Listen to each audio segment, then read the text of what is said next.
Now that we have our form error handling, we need to create the action that sends us a successfully completed form. When we go back to our if statement, you can see that I have a note here that we are going to set up and use the mail function.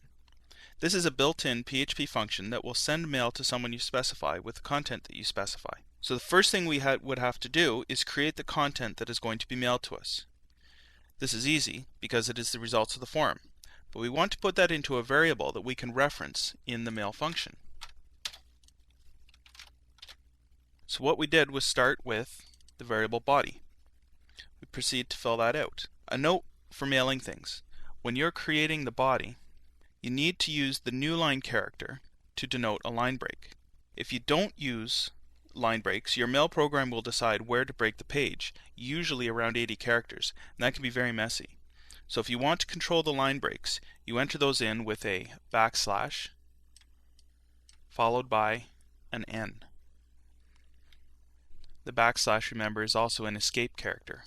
So that's escaping an N, which is the character of a new line. So once you have your body built, as I have here, we can get started with the mail function.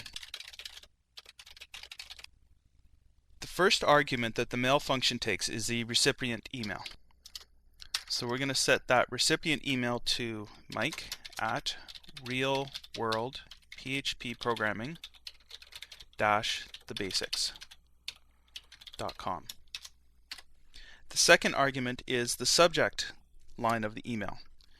So for that, I'm going to enter new quote request, so I know what it is when I look at it in my email.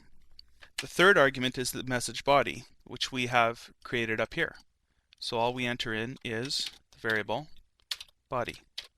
The next argument is an optional one, and that is any additional headers for the email that you want to send. In this case, we don't have any additional headers that I want to set, such as the reply to or the from. But if you did have other mail headers to send, that's where you would specify them.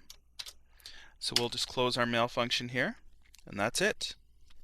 Give the customer a little thank you to say that we acknowledge that we have their quote request.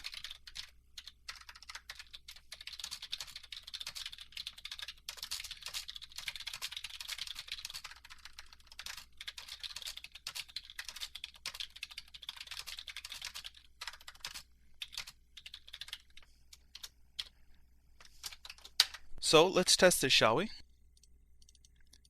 And we're just going to finish filling this out.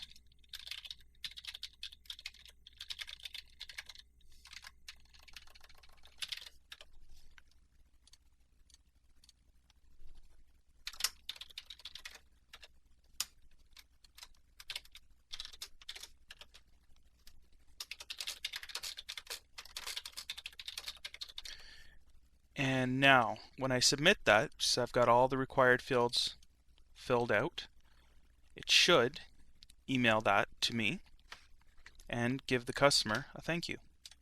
Oh, we've got an error on the page on line 16. So let's go back and check that. Of course, the all-important semicolon. Missed a few of those. But you can see because it got here, it was past the error checking. So let's go back, resubmit, and there we go. Thank you for your request. We'll get back to you as soon as possible with a quote. So I'm just going to pop up my email, and there we go. There is our email message. You can see all the values that we had filled out here. So there we are, easy as that. Now we have a functional website built in PHP, and this will be in the code section for this training title. The site will be easy to manage, upgrade, and change as time goes on. Having a separate header and footer makes aesthetics changes easy. We can always modify our form and our portfolios easily if we have to.